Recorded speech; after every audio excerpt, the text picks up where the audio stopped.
taken for COVID, following the protocol, we would still meet and talk about things.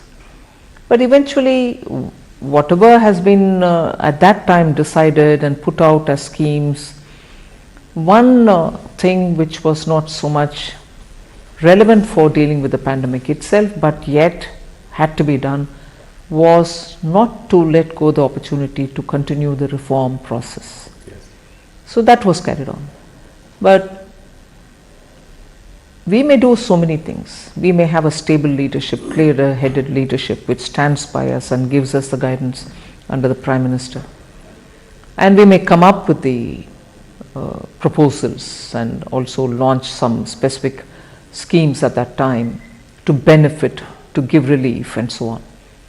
Eventually it is the way in which the people of India have absorbed it all. Absorbed it and found best ways to go around it with this kind of a succor which is coming from the government, or some hand holding which is coming from the government. May not be adequate, but so the credit goes to the people of India for having so been in clued position with the government's every decision making, and kept pace with it all. And that is why today we are where we are. Entirely the way in which people of India have absorbed whatever has been done from the government side and put it to effect in the ground. No, you make a very important point. I think you never gave up on reforms in the last so many years. Despite, come what may, pandemic, war in Ukraine, and that I must concede. I clearly remember that many experts and economists at that time panned the government, panned India, that we were not doing enough for stimulus in the COVID period. And I remember they cited examples of Western economies, European economies, saying that we should at least give 10 to 20% of GDP. That's the bare minimum we should do. Now, in hindsight, do you think that it was good to ignore that advice and be tight-fisted, and that is showing up today? Yes, that is why in answering earlier your question, we had to do our homework for every such input which came in at that time.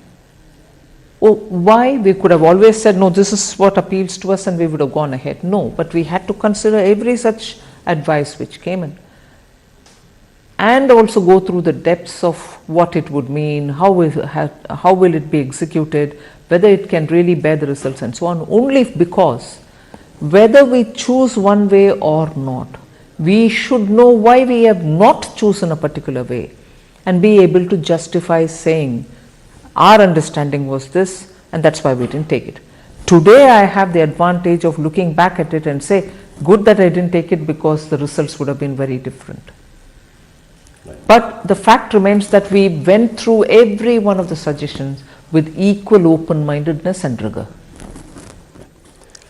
So, Nirmala ji, if I look at this budget, coming to this budget, the central theme, and you've elaborated, you've articulated it in your speech subsequently as well, but I would still like to ask this question, that there is a big push to capital expenditure on one hand. On the other, you've also given a lot of money into the hands of the middle class and the rich, so that there is a consumption boom.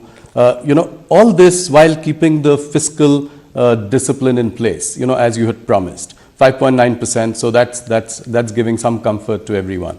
What I want to understand is, what are the few outcomes, big outcomes that you're looking at from this budget?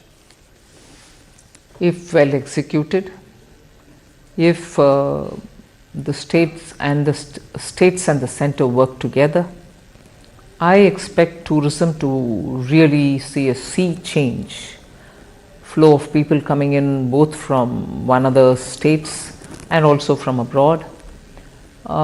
It should actually be a good way of keeping the economy active. If that is going to be this year and also medium term, I also see the momentum that PM Vikas scheme is going to come up with.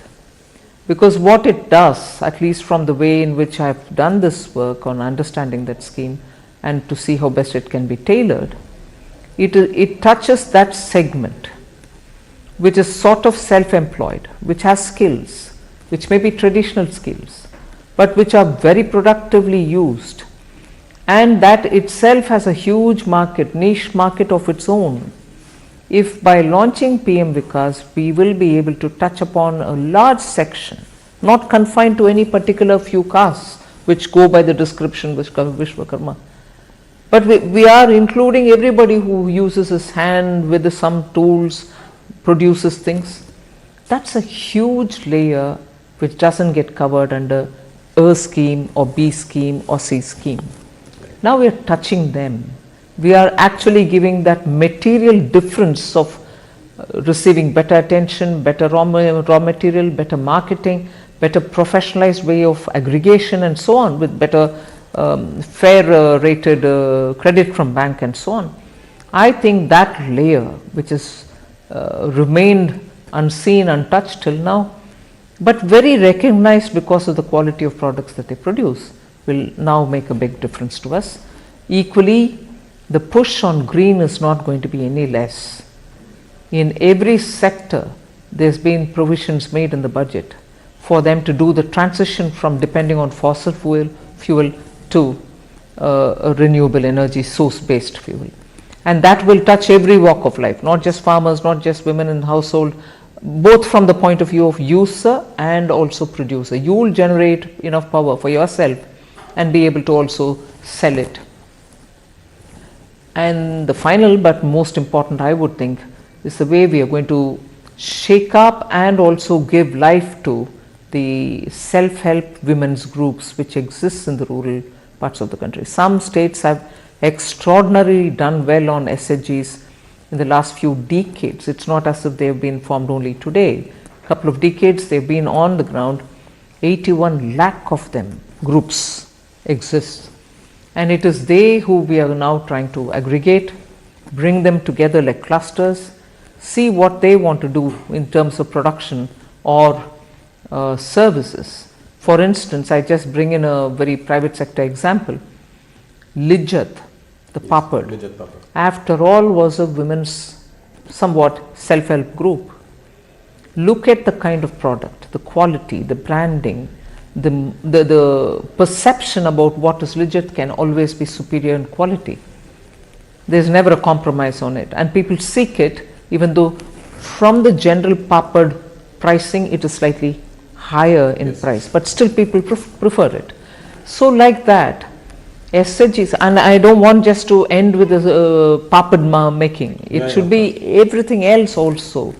So depending on the skill sets available, the raw material available, we want to make sure that SHGs do come in to benefit from government policy and also through digital marketing, run professionally as well. That's interesting. Your budget was very well received by the markets. In fact, while you were speaking, the markets were really going up. But the rout in the Adani stocks somewhat spoiled the party. There is a general nervousness in the market. How does your government see this? I look at the budget for having covered all the sections of the society. We've tried, and it has been a detailing that which has consumed a lot of time in preparation of this budget. The details is what has brought the difference in touching so many different sectors and segments of our society. We've got something on offer for each one of them. So therefore, if it's being received very well, I'm very glad. But of course, that motivates me to be able to now take it upon myself to better implement it down to the last person who's aimed at. So I would think the impact of the budget, the immediate impact of the budget on the market, and subsequent to, let's say, for whatever reason it trailed back, I think in the next few days the budget's impact will still continue to hold the markets high. The opposition is taking aim at your government, saying that the banking and insurance companies have large exposure in Adani stocks. And the investors and the broader market is looking to you for some direction on this issue. Is our banking and insurance system resilient to take this shock? I want to recall the words, coming from the horse's mouth has greater credibility. Both SBI and LIC have issued detailed statements, and I know the chairperson or the CMD has himself come out and explained how they are not overexposed or whatever they said, Yes. and also said, look, we are sitting over profits for the exposure that we have, which is well within the limit. That's what I understand they have Yes. said, and I've again read it through the media. They have very clearly said that their exposure is very well within the permitted limits, and that they are, even now with the valuation falling as well, they are still sitting over profit. So if that is the horse's mouth, as I refer to, word from the horse's mouth, but in general, both with the RBI, we do have the Financial Stability Board's meeting, which happens once in 6 months. We meet, Yes. even recently we have met. So I can only very clearly say, both the RBI and we, because of the FSB's meeting, Financial Stability Board's meeting,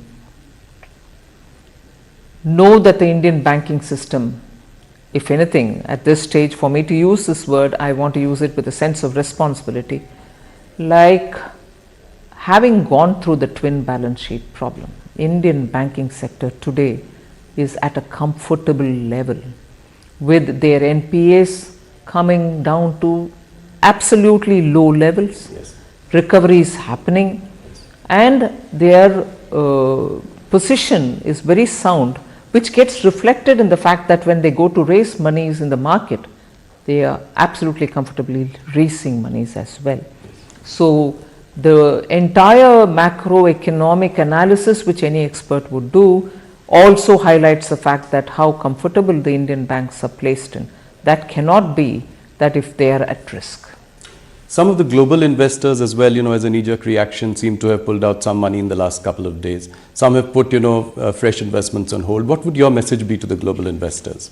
India remains as before an absolutely well-governed, stable government, and also very well, regulated financial market.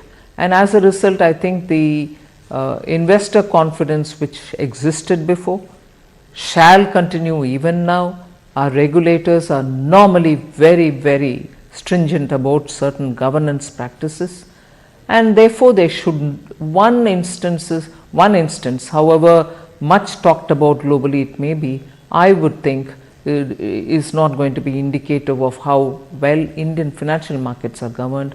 So many lessons have been learned over the decades, and therefore I think our regulators have kept our market well in prime and prim condition. Thank you. That's very reassuring coming from the finance minister. Let me move on to the next question around the budget, and this is to do with the economy. Is the current recovery due to pent-up demand, or do you think that this will be sustained?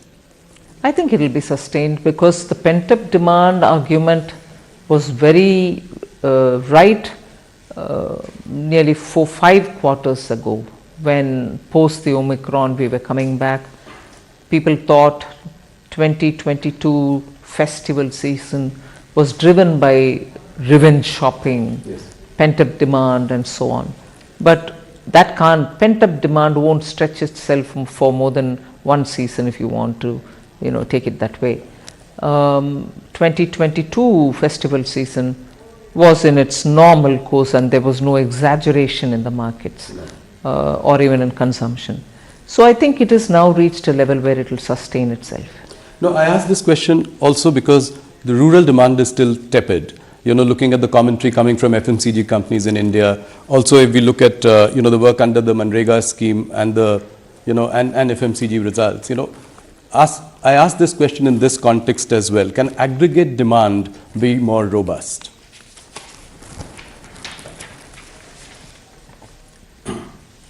I'm sure you observe the Indian economy as well.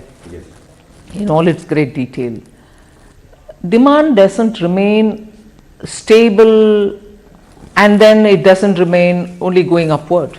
It does come down sometimes and does go up some other times. In fact, at that time, during the pandemic, even during the lockdown, most of us felt the rural demand is very high, and what could explain it? We thought that the farm outputs were very good, and as a result they were having quite a few money in their hand, and therefore they were able to sustain it. So that happens soon after the harvest.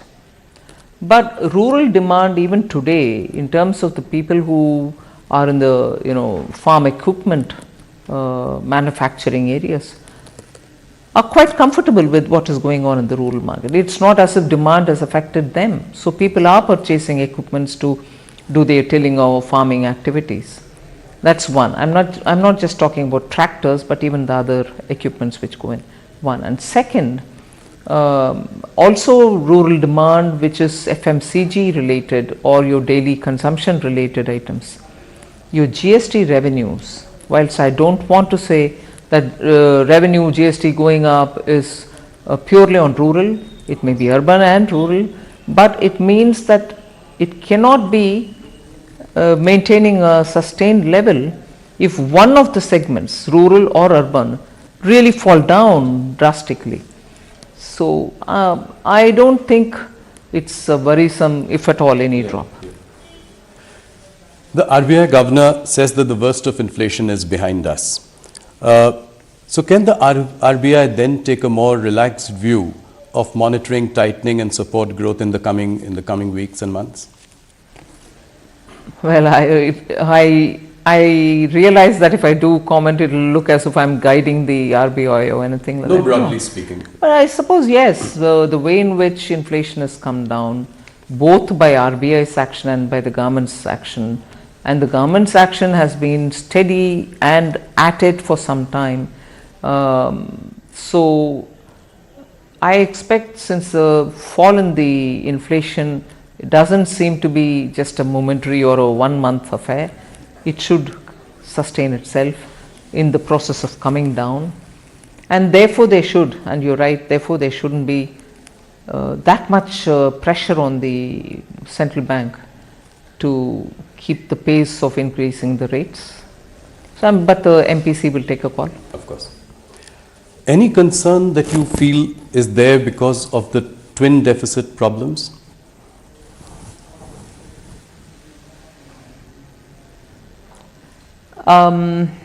It's not as severe as before.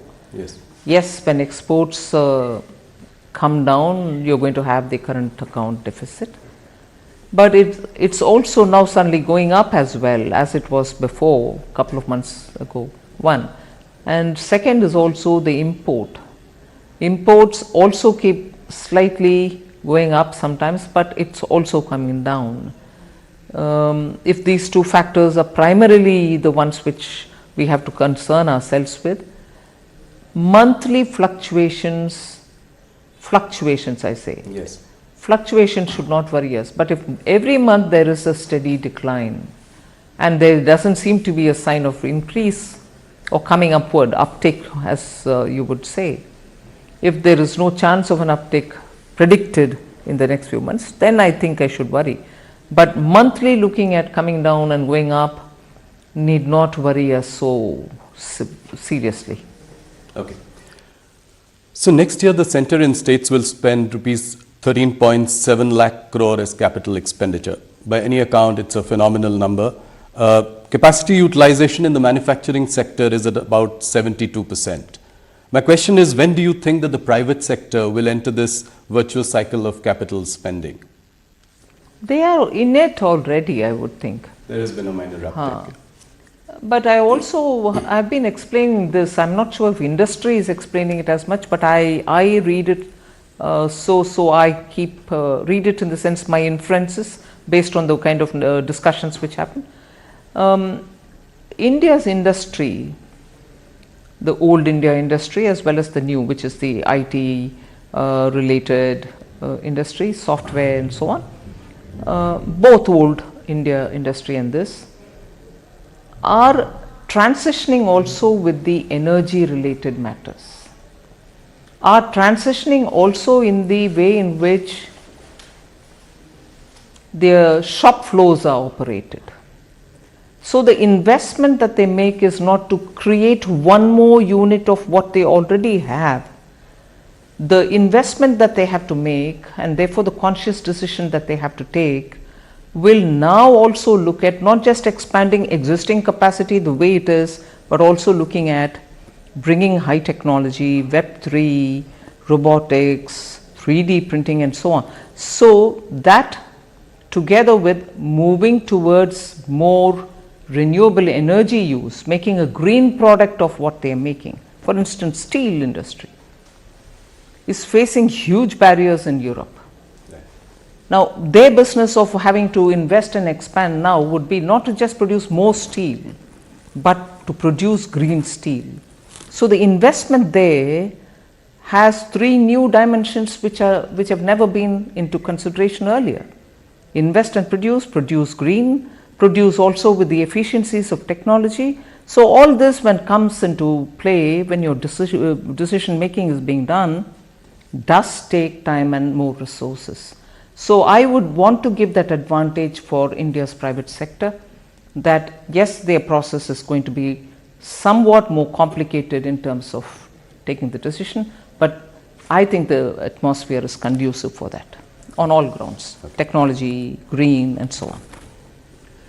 I'm kind of curious that while you've given a boost to capital expenditure and increased outlay to PM Awas Yojana, you've also cut the Manrega budget by almost 33% or 30,000 crore. Why have you done that? Actually, the answer lies in your own question. Okay. PM Awas Yojana is also to be done by workers in the area, rural area, who normally would have gone for, let us say, in the absence of this, would have gone for Mahatma Gandhi Rural Employment Guarantee Scheme. Right. That's one answer, because even this has got to be done by people in the rural areas who are looking for jobs, just as Jal Jeevan Mission also goes through rural works. So they have these opportunities as well, which are coming not in a small incremental change, 6% increase, 79,000 crores for PM Awas, and also Jal Jeevan also getting a huge allocation. So these two also are there along with me. Second, Manrega is a demand driven scheme. The more people come saying we want the job, we give them the work. So what is stated at the budget time estimate tends to keep adding to its resources or demands based on what comes from states. I need more. Then we add more to it and go to the parliament with a supplementary demand. So if you see the last 3 to 4 years, inclusive of the COVID year, naturally, yes, the BE number and the RE numbers are so different, in that the RE is much higher. And if you now go back to the last 2 years where the actual numbers are available, BE, RE and the actuals, you will see the actuals are lots more than the BE, and in some cases exactly as much as the RE, which is enhanced, or even better than the RE in increased amount when you realize it in the actuals. So you end up spending a lot more even as you're going on. So I'm a bit now worried that this is becoming a staid question. Manrega, you cut it. Just see the pattern for the last 3 years. It starts with a number at the BE, keeps going on because it's demand driven, and when the supplementary demand stage comes, it's actually a lot more. Yes. So more opportunities have been created. So that's right. Yeah. So I agree. The real average GDP growth rate is 6.5% as the economic survey says. With a little more reforms, the survey posits that it could even be a little higher at 7 to 8%. Now, what is the realistic and the desirable sort of growth rate for India if it were to become, the third largest economy in the world by the end of this decade? Desirable is one thing, but that desirable number will have to be tempered down by the global realities. Yes. The kind of uncertainties with every economy in the world faces. I don't think any one economy is so immune that the global volatilities don't affect them. So every economy is affected, particularly for a country like India, which for at least 2 critical items entirely depends on imports: fuel, fertilizer. So when you're looking at importing that many big ticket items, your uncertainties are lots more and lots more pronounced. But even provisioning for that and building a budget, we have definitely ensured that we will be not as much be affected by such uncertainties as would any other country be. And therefore, the numbers that we've given for the growth is very realistic. Right. You know, one thing that struck me this time when I was listening to your budget speech was the absence of any mention of disinvestment or asset monetization. Why was that? You know, why has that at least seeming to take a back seat in the last year or so? No, it is still there in the budget documents. Right. It may not have been a part of my speech, but it is in the appendix to the speech. It's also in the rest of the documents where we give the actual numbers and the activities which are going on and so on. See, the cabinet has after all taken a call that certain companies will have to be privatized, and that motion has the approval of the authority concerned, which is the cabinet. So the process goes on. But of course, because we'll have to also see when is the best time for it to be done, given the fact that we've already done the homework and kept it ready for just going out to the market, this consumes a lot of time, this preparatory time. Absolutely. Yeah. Post that is when we literally watch out for the market and then put it out. So both the factors, preparation and best time in the market, influence when you put it out. The process is on many of these items. So you're saying it's a question of timing. The commitment to privatization remains as strong as ever. Absolutely, particularly on those where the cabinet has already given the go-ahead.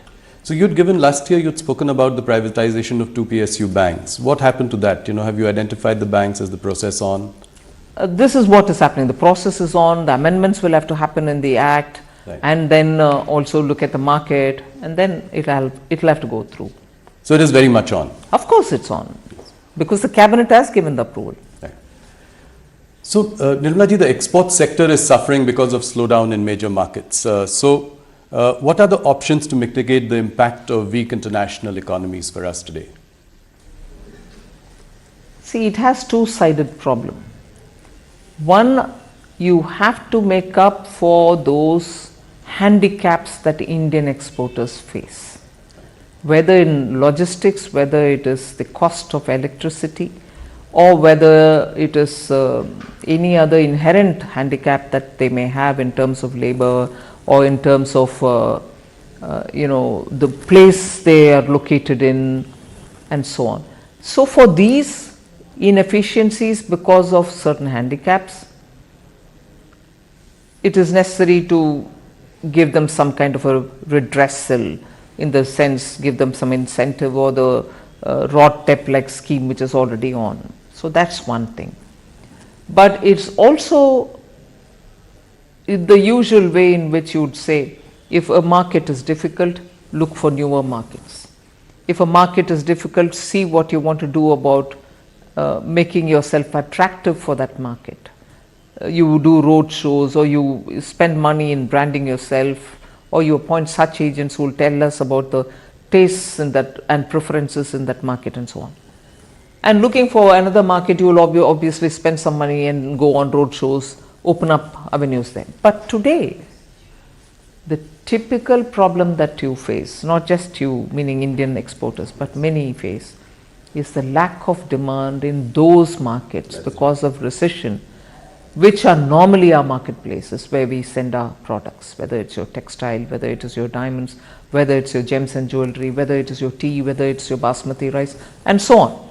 So I'm taking those which are symbolic of India. There are others, components, auto components, electronic parts, which you very well manufacture today. So when the recession has hit these economies, and when I say these economies, not just those in which you're present, but even for the newer markets which you might otherwise aim at, all of them are hit by it. So that's where the problem gets even more compounded, and we'll have to work together with the exporters to see how best we can help it. Okay. India's trade deficit with China has hit $100 billion in 2022, $100 billion in 2022.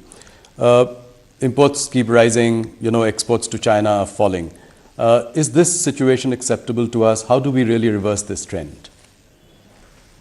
No country would want its exports to languish and imports to balloon with any trading partner. But the issue has two-pronged answers. We should be conscious not to have to consume things which come, overly from only one destination. But that doesn't mean I'm imposing any view. We should also be conscious of buying it from elsewhere if it is necessary at all. And for India's exports, it has to also look at ways in which market can be expanded in that territory or in any other geographical jurisdiction. So it is always a twin game. It's like a pair of scissors. You have to look at both the sides. What do you make of this growing clamor, especially in some opposition-ruled states like Chhattisgarh, Madhya Pradesh, Rajasthan, to bring back the old pension scheme? In fact, Deputy Chief Minister of Maharashtra, Devendra Fadnavis ji, has also spoken about this. He said he'll look into the matter. What is the government's view on this? See, when I talk about government's view, I don't want to speak as though this government view or that government's view. Who, after all, implemented it for the first time? After the decisions were taken at different layers of officialdom, the political dispensations which brought this in,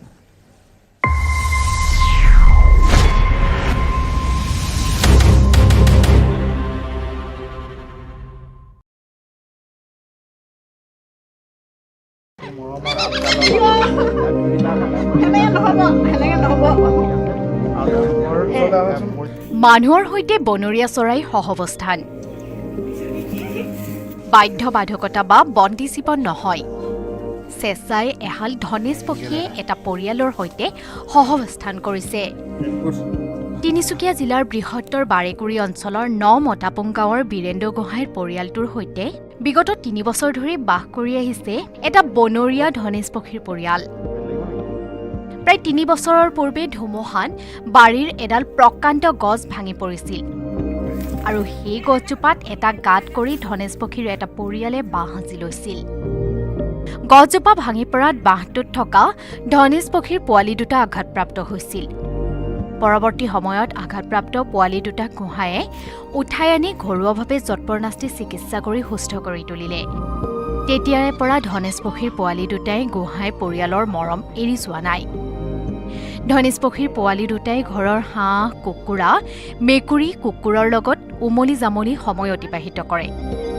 ধনেশ পক্ষীৰ পোৱালি দুটাক চাবলৈ বনৰীয়া মাক দেউতাকে দিনটোত ২-৩ বাৰ অহাৰ লগতে নিজ মুখেৰে মুখত আহাৰ খুৱাই আৰু কিছু মৰম কৰি যায় এতিয়া বিভিন্ন ঠাইৰ পৰ্যটকৰ লগতে বন বিভাগৰ লোকৰ বাবে আকৰ্ষণৰ কেন্দ্ৰবিন্দু হৈ পৰিছে ধনেশ পক্ষী দুটা এতিয়া আমি যি খাং তিহকে খাই ভাত খালে ভাত খাই বিস্কুট খালে বিস্কুট খাই মুঠতে এনেকৈ আছে আৰু সিহঁতি দিনটো ক'ৰবালৈ এৰি থৈ গ'লেও নাযায় এনেকৈয়ে থাকে গছৰ ওপৰত থাকিলেও খাবলৈ মাতিলে আহে ৩ বছৰ হৈ গ'ল ডাঙৰ হ'ল তেওঁলোকে নাযায়গৈ নেকি নাযায়গৈ গ'লেও আকৌ আহে মুঠতে হেৰি বাঢ়ি নহয় বাঢ়ি নহয় তিনিটাকৈ বছৰে পৰিয়ালটোৰ হৈতে বাস কৰি ঘৰৰে এটি সন্তানৰ দৰে অনুভৱ হোৱাৰ লগতে মৰম চেনে তেনেদৰেই কৰা হয় বুলি জানিব দিয়ে গোহাঁই পৰিবাৰে মানুহে খাবলৈ বুলি অনা কল বিস্কুটৰ লগতে মানুহে খোৱা ভাত খায়ে সন্তুষ্ট লাভ কৰে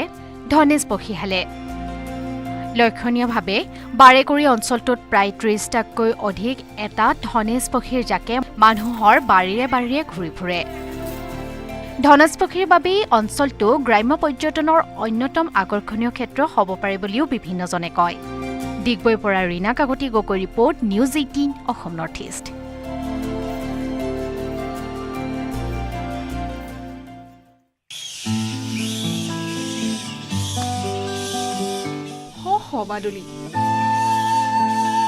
বাদুলিৰ চিৰাচৰিত ভংগী মাৰে গছৰ ডালত ঠেঙেৰে খামুচি ওলমি আছে শ বাদুলি কাষতে বাদুলিৰ বাঁহ শ বাদুলিৰ বাঁহ এদিন দুদিনৰ কথা নহয় এয়া প্ৰায় ৩০ বছৰ ধৰি এইখন বাৰীত হাজাৰ হাজাৰ বাদুলি বাস কৰি আহিছে উচ্চ গছৰ ডালত নিৰ্ভয়ে বাহ বান্ধিছে, পোৱালি জগাইছে, আকাশ চানি উৰিছে। এয়া জোনাইৰ দৃশ্য। জোনাইৰ এটা পৰিয়ালে ৩০ বছৰৰো অধিক কাল ধৰি হাজাৰ হাজাৰ বাদুলিক সংৰক্ষণ কৰি দাঙি ধৰিবলৈ সক্ষম হৈছে প্ৰকৃতি প্ৰেমৰ এক বিৰল নিদৰ্শন। সম্প্ৰতি একাংশ দুষ্কৃতিকাৰীৰ কবলত ধ্বংসৰ গৰাহত পৰি সংকুচিত হৈ আহিছে বনাঞ্চল। চৰাই চিৰিকটি জীৱ জন্তুৰ বাসস্থানৰ অভাৱ ঘটাৰ লগতে বহু আপুৰুগীয়া চৰাই চিৰিকটি আৰু বন্যপ্ৰাণী বিলুপ্তি হ'বলৈ ধৰিছে। এনে সময়তে জোনাইৰ অমৃতপুৰ গাঁৱৰ নিবাসী লক্ষীকান্ত পেগু আৰু তেওঁৰ পৰিয়ালে যোৱা প্ৰায় ৩০ বছৰৰ অধিক কাল ধৰি হাজাৰ হাজাৰ বাদুলি সংৰক্ষণ কৰি আহিছে।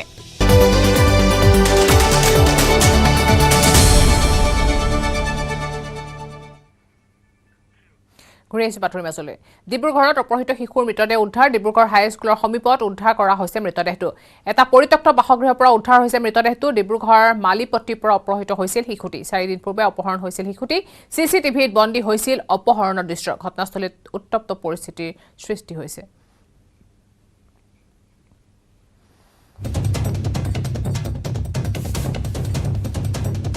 5 দিন পূৰ্বে অপহৰণ কৰা হৈছিল এই কণমানি শিশুটি আৰু আজি শিশুটিৰ মৃতদেহ উদ্ধাৰ কৰা হয়। অতি শোকাবহ ঘটনা সংঘটিত হৈছে ডিব্ৰুগড়ত। 4 দিন পূৰ্বে অপহৰণ কৰি লৈ গৈছিল কোনো দুষ্কৃতিকাৰীয়ে আৰু আজি সেই অপহৰণৰ দৃশ্যবন্দীও হৈছিল চিচিটিভি কেমেৰাত। আৰু আজি শিশুটিৰ মৃতদেহ উদ্ধাৰ কৰাৰ পিছতে এনেদৰে উত্তপ্ত পৰিস্থিতিৰ সৃষ্টি হয় সমগ্ৰ অঞ্চলটোতে।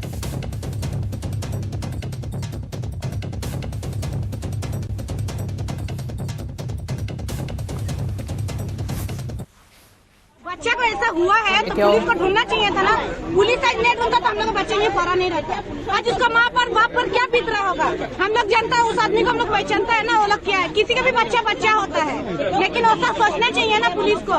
आज देखिए बच्चा ऐसा हो गया तो पूरा आदमी झूठ हो गया। कोई आदमी एक उठा को उसको ढूंढता है तो मिलता कि नहीं।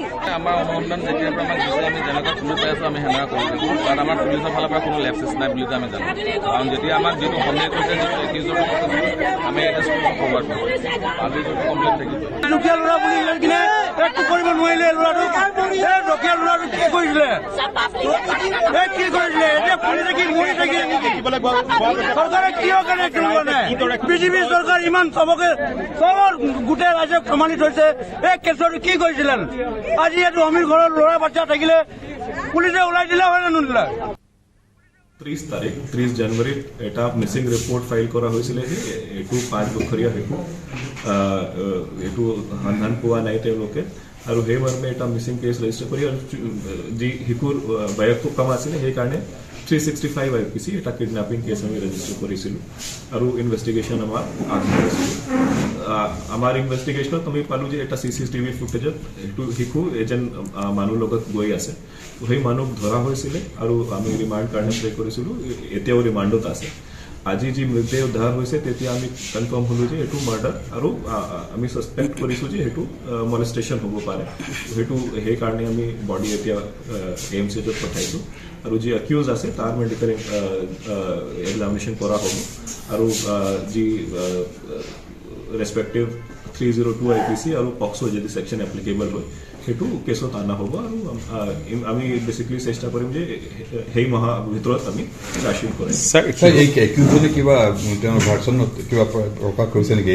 কৈছিলে যে হয় তেওঁৰ লগতো গৈছিলে কিন্তু একিউজ পোৱা মতে সি যি শিশু আছিলে তাক ফুলবাগান ওচৰত এৰি দিছিলে। কিন্তু এতিয়া যি আমি বডি ওচৰতে পাইছোঁ তো আমাৰ বেচিকলি এইটো ৰিজনেবল বিলিফ আছে যে সি ইনভলভ আছিলে আৰু সিয়ে তাক মাৰ্ডাৰ কৰিছে। গোলাঘাটৰ দক্ষিণ হেঙেৰাত গড়ৰ সন্ত্ৰাস, গড়ৰ আক্ৰমণৰ ভয়ংকৰ দৃশ্য বন্দী হৈছে কেমেৰাত। ইতিমধ্যে 2জন লোক আহত হৈছে গড়ৰ আক্ৰমণত। আহত লোক 2জনৰ নাম হৈছে আনন্দ কুৰ্মী আৰু ৰাজু পৰ্জা। ইয়াৰে ৰাজু পৰ্জাৰ অৱস্থা অতি সংকটজনক হোৱাৰ বাবে যোৰহাট চিকিৎসা মহাবিদ্যালয়ত প্ৰেৰণ কৰা হৈছে। এতিয়াও গড়টোৰ সন্ত্ৰাস অব্যাহত আছে অঞ্চলজুৰি।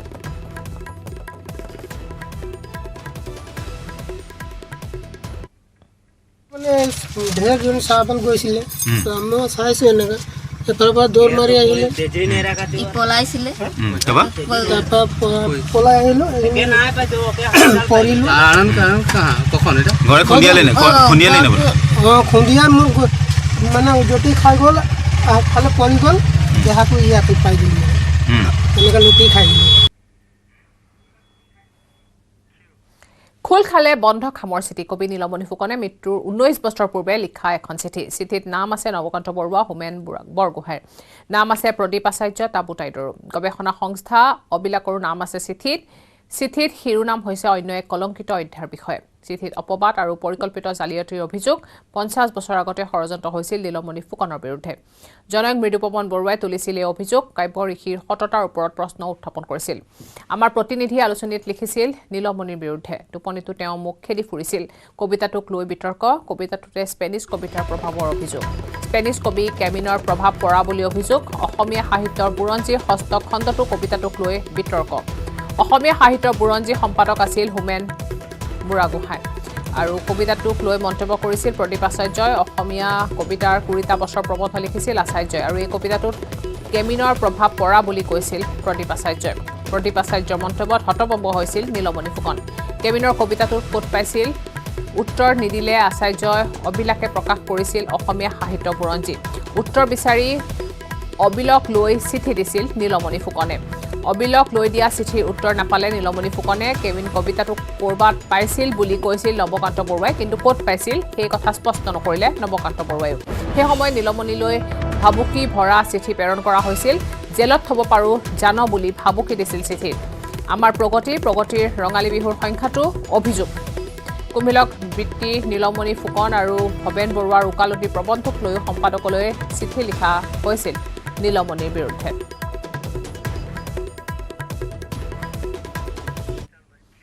আৰু ইয়াৰ লগে লগে সময় হৈছে এতিয়া বাতৰিৰ পৰা বিদায় লোৱাৰ নমস্কাৰ কেৱল ষ্ট্ৰং নহয় মাইথান ষ্ট্ৰং মাইথান ষ্টিল নিৰ্মাণৰ মানদণ্ড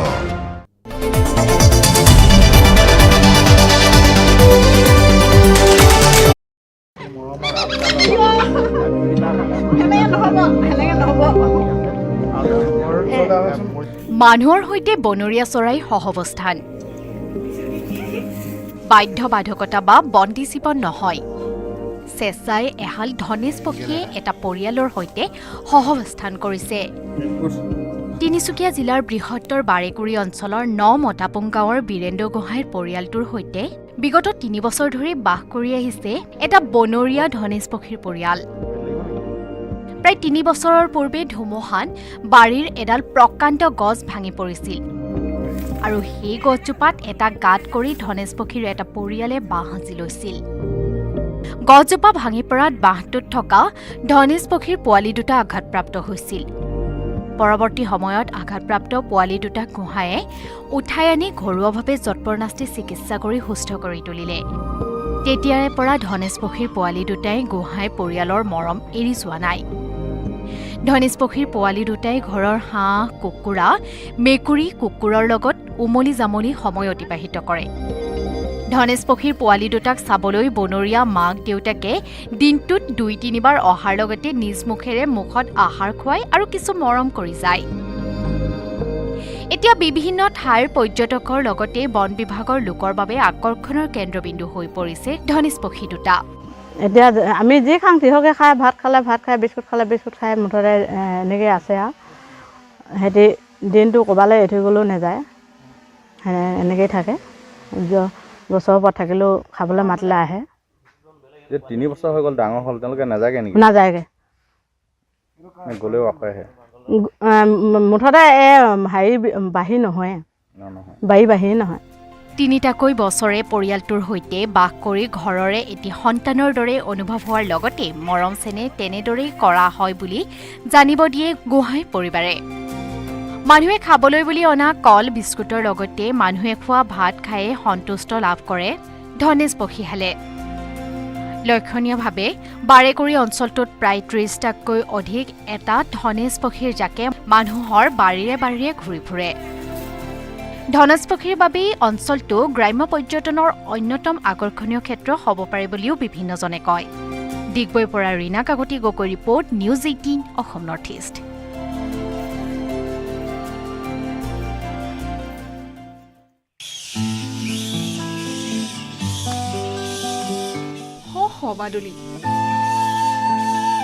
বাদুলিৰ চিৰাচৰিত ভংগীমাৰে গছৰ ডালত ঠেঙেৰে খামুচি ওলমি আছে শ শ বাদুলি। কাষতে বাদুলিৰ বাঁহ, শ শ বাদুলিৰ বাঁহ। এদিন দুদিনৰ কথা নহয়, এয়া প্ৰায় ৩০ বছৰ ধৰি এইখন বাৰীত হাজাৰ হাজাৰ বাদুলি বাস কৰি আহিছে।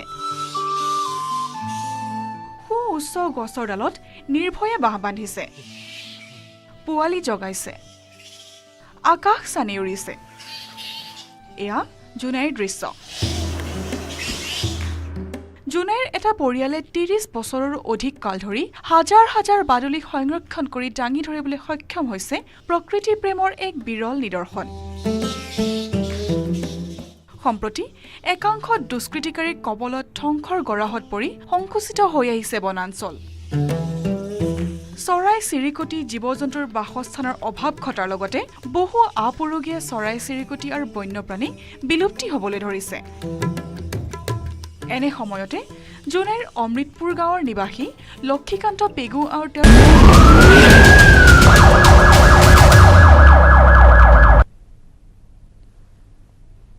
নমস্কাৰ, স্বাগতম। এয়া হৈছে অপৰাধনামা ষ্টুডিঅ'ত মই প্ৰাঞ্জল। পুনৰ মহানগৰীত চাঞ্চল্যকৰ ঘটনা। মাজনিশা ব্যৱসায়িক হত্যাৰ অপচেষ্টা কৰিলে দুৰ্বৃত্তই। দিছপুৰৰ নিচে সমীপৰ দেৱদাৰু পথৰ ৭ নম্বৰ গৃহত সংঘটিত হ'ল এই অঘটন। নিশা ১ বজাত ব্যৱসায়িক চুৰিকাঘাত। পুত্ৰৰ মৰণ কাতৰ চিঞৰ শুনি দৌৰি আহিল মাতৃ। চিচিটিভিত বন্দী হ'ল দুৰ্বৃত্ত ওলাই যোৱাৰ দৃশ্য। আক্ৰমণকাৰীৰ মুখ চিনিলে মাতৃয়ে। দিছপুৰৰ নিচেই সমীপৰ দেৱদাৰু পথৰ হাউচ নাম্বাৰ ৭ত সংঘটিত হৈছে এই লোমহৰ্ষক ঘটনা। সন্দেহ কৰা হৈছে প্ৰাক্তন গাড়ী চালকক। খোৱা পাতিতে হানিসূচী হত্যাৰ অপচেষ্টা ব্যৱসায়ী অভিজিৎ শইকীয়া। GNRCৰ ICUত জীৱন মৃত্যুৰে যুঁজিছে অভিজিৎ শইকীয়াই। বুধবাৰে নিশা ১ বজাত কি হৈছিল অভিজিৎ শইকীয়াৰ বাসগৃহ শান্তিনীৰ। ঘৰৰ ৱাল পাৰ হৈ ঘাটত সোমাইছিল অভিযন্তা ধ্ৰুৱ কুমাৰ শইকীয়াৰ এইটো বাসগৃহৰ দ্বিতীয় মহলা। দ্বিতীয় মহলাত বাস কৰা ধ্ৰুৱ কুমাৰ শইকীয়া আৰু অধিবক্তা নিৰুপমা শইকীয়াৰ পুত্ৰ এইজন অভিজিৎ শইকীয়া ওৰফে ৰাহুল। শুই থকা অৱস্থাতে অভিজিৎ ওৰফে ৰাহুলক কুপাৰ্জু কৰি চুৰিৰে আক্ৰমণ কৰে ঘাতকৰূপী দুৰ্বৃত্তই।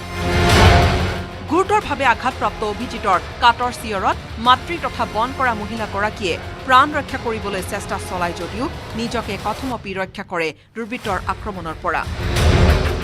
কিছু সময়ৰ পিছত দুৰ্বৃত্তই সেই স্থান ত্যাগ কৰাৰ পিছতে বিচনাত চটফটাই থকা অভিজিতক লৈ ততাতৈয়াকৈ ভৰ্তি কৰোৱা হয় GNRC চিকিৎসালয়ত। মই মৰিলো মই বাইদেউক লগে লগে বাইদেউক ফোন কৰি দিলোঁ। কৈছে তুমি ওলাই আহিবা নালাগে, অলপ ৰুমতে থাকা। পুলিচ আহিল, সিতে পুলিচ আহিছে আহতে ভিতৰত আহিতে মোক মাতিলে। মই সিতে আহিলোঁ, আহি দেখা পালোঁ ছাৰক একেবাৰে ৰঙা হৈ আছে তেজেদি আৰু তলত বাগৰি। পেটত চুৰিৰে হানা চিন আছে। মাতৃৰ মতে হত্যাকাণ্ডৰ সৈতে পোনপটীয়াকৈ জড়িত আছে নয়ন নাথ নামৰ এজন লোক। সেই নয়নেই পূৰ্বতে বহু বছৰ ধৰি গাড়ী চালক হিচাপে এইটো বাসগৃহত আছিল। তাৰোপৰি ঘটনাৰ সময়ত স্পষ্টকৈ নয়নৰ মুখখন চিনি পাইছিল মাতৃ নিৰুপমা শইকীয়াই। আনকি আক্ৰমণ কৰিয়েই দুৰ্বৃত্তই পুনৰ ঘৰৰ ৱাল পাৰ হৈ যোৱাৰ দৃশ্যও প্ৰত্যক্ষ কৰিছিল মাতৃয়ে। এতিয়াও তেজৰ চিকুৰা স্পষ্টকৈ জিলিকি আছে সেই স্থানত। ঘটনাৰ পুংখানুপুংখ তদন্ত কৰিছে আৰক্ষীয়ে। প্ৰাক্তন গাড়ী চালক নয়নক বিচাৰি চলাথ কৰিছে আৰক্ষীয়ে, কাৰণ নয়ন ধৰা পৰিলেই ঘটনাৰ প্ৰকৃত ৰহস্য পোহৰলৈ আহিব। কেমেৰাত প্ৰভাস সিঙৰ সৈতে মই মৌচুমী শৰ্মা বৰুৱা, নিউজ 18 অসম নৰ্থ ইষ্ট। এবাৰ মহানগৰ আৰক্ষীক চেলেঞ্জ কৰিলে চোৰে। এবাৰ আৰক্ষী সঞ্চালক প্ৰধানৰ কাৰ্যালয়ৰ সমীপতে চুৰি কাৰ্য সংঘটিত হ'ল। ঘৰৰ তলা ভাঙি চোৰে লুটিলে সা সামগ্ৰী।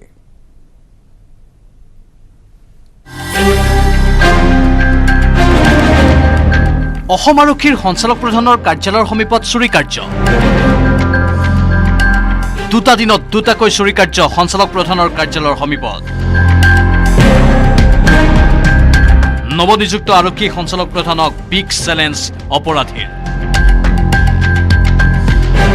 এবাৰ নিশা নহয়, ফুট গধূলিতে তলা ভাঙি চুৰে লুটি নিলে সা সামগ্ৰী।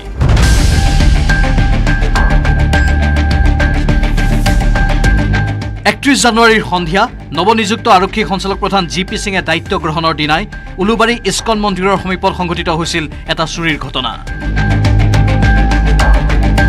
মাত্ৰ 50 মিনিট সময় গৰাকী ঘৰত নথকা অৱস্থাতেই চুৰে লুটিলে নগদ ধনসহ সোণৰ আ অলংকাৰ। মই যিটো অঞ্চলত থাকোঁ এই অঞ্চলটোত প্ৰাক্তন মন্ত্ৰী আছে, বৰ্তমানৰ সাংসদ আছে, প্ৰাক্তন ডিজিপি আছে, IGP আছে, বহুকেইগৰাকী বাঘা বাঘা মানুহ আছে এই এলেকাটোত।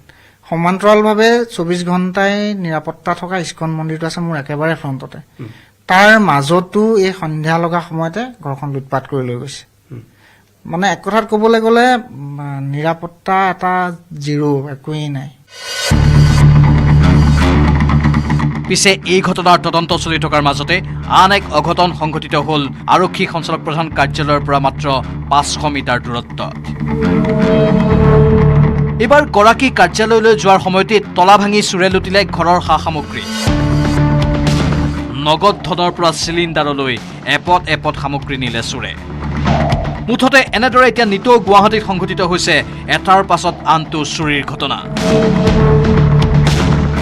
कल 6:30 बजे करीब हुआ था। उस समय ताला वाला मैं आया 9:30 बजे, आके देखा घर का लाइट जल रहा है, ऊपर से बुला के लाया तो देखा कि अंदर से चोरी हुआ है, मतलब आपका सामान खुला हुआ था सब ये। तो मैं तुरंत पुलिस को फोन किया, पुलिस भी 15 मिनट में आ गया। मेनली गैस सिलेंडर लिया है और 2 गोल्ड रिंग था, 7,000 रुपीज कैश था। कैश अभी कोई घर पर रखता नहीं है वैसे, तो कैश थोड़ा सा जितना सा उतना ही लिया है। और मेनली कॉस्टली कुछ आइटम था, रिस्ट वॉच था, 2 मोबाइल फोन्स थे, ये सब लेके गए। প্ৰশ্ন উঠিছে, কেৱল গৰুৰ বেপাৰী আৰু ড্ৰাগছ বেপাৰীক ধৰিয়েই ক্ষান্ত হৈ থাকিব নেকি অসম আৰু মহানগৰ আৰক্ষী? কেমেৰা পাৰ্চন প্ৰভাস সিঙৰ সৈতে বলেন ভট্টাচাৰ্যৰ ৰিপৰ্ট, নিউজ 18 অসম নৰ্থ ইষ্ট।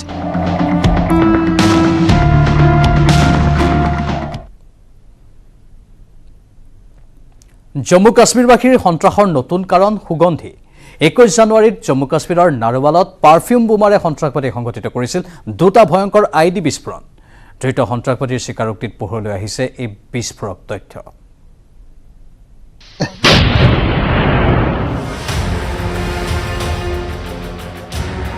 জম্মু কাশ্মীৰত আন এক আতংক, সুগন্ধি সন্ত্ৰাস। সুগন্ধ ল'বলৈ বটলৰ সাফৰ খুলিলে চাৰখাৰ হয় ঘটনাস্থলী। কি এই সুগন্ধি সন্ত্ৰাস? এটা পাৰফিউমৰ বটল। পথৰ কাষত পৰি থাকিব পাৰফিউমৰ বটল। ৰংচঙীয়া বটল দেখি ৰৈ যাব পথচাৰী। বটলটো তুলি সুগন্ধ পৰীক্ষা কৰিবলৈ সাফৰ খুলিলে কঁপি উঠিব চৌদিশ। বিকট বিস্ফোৰণ, চাৰখাৰ হৈ যাব ঘটনাস্থলী। হয়, এয়াই পাৰফিউম বোমা।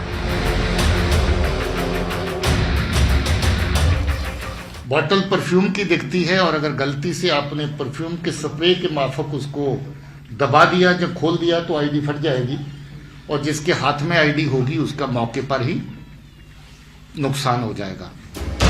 जम्मू काश्मीरबासीर বাবে নতুন আতংক। 21 জানুৱাৰীত জম্মু কাশ্মীৰৰ নাৰৱালত পাৰফিউম বোমাৰে সন্ত্ৰাসবাদীয়ে সংঘটিত কৰিছিল 2টা ভয়ংকৰ ID বিস্ফোৰণ। নাৰৱালৰ বিস্ফোৰণত গুৰুতৰভাৱে আহত হৈছে 9জনকৈ লোক। এই বিস্ফোৰণৰ সৈতে জড়িত থকাৰ অভিযোগত ইতিমধ্যে আৰক্ষীয়ে গ্ৰেপ্তাৰ কৰিছে আৰিফ নামৰ এটা কুখ্যাত সন্ত্ৰাসবাদীক। 3 বছৰ ধৰি পাকিস্তানত আছিল লস্কৰী তৈবাৰ দুৰ্ধৰ্ষ সন্ত্ৰাসবাদীটো। সেই আৰিফৰ ভাষ্যতে পোহৰলৈ আহিছে জম্মু কাশ্মীৰৰ শেহতীয়া আতংক পাৰফিউম বোমাৰ প্ৰসংগ। আনকি আৰিফৰ পৰা এটা পাৰফিউম বোমা উদ্ধাৰ কৰিছে আৰক্ষীয়ে। पता चला कि इसको पहली आईडी लगाने और फोड़ने के बाद कुछ नगद रकम मिली थी। कटरा की आईडी लगाने के बाद भी इसको कुछ रकम दी गई थी और अभी JID लगाने में भी इसको ऐसा ही फायदा दिया गया। সম্প্ৰতি পাৰফিউম বোমাৰ তলা নলা বুজিবলৈ জম্মু কাশ্মীৰত ব্যস্ত হৈ পৰিছে সেনা আৰু আৰক্ষী। নিউজ ডেস্ক ৰিপৰ্ট, News 18 অসম Northeast।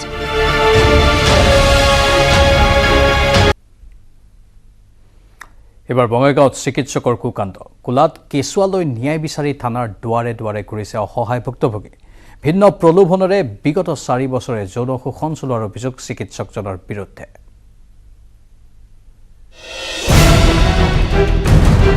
এটি সদ্যজা মাতৃ অবিবাহিতা যুৱতী সদ্যজাতৰ পিতৃ কোন এই প্ৰশ্নত উত্তাল বঙাইগাঁও। 3 জানুৱাৰীত এগৰাকী অবিবাহিতা যুৱতীয়ে পুত্ৰ সন্তান জন্ম দিয়াক লৈ বুবু বাবা আৰম্ভ হ'ল বঙাইগাঁৱত।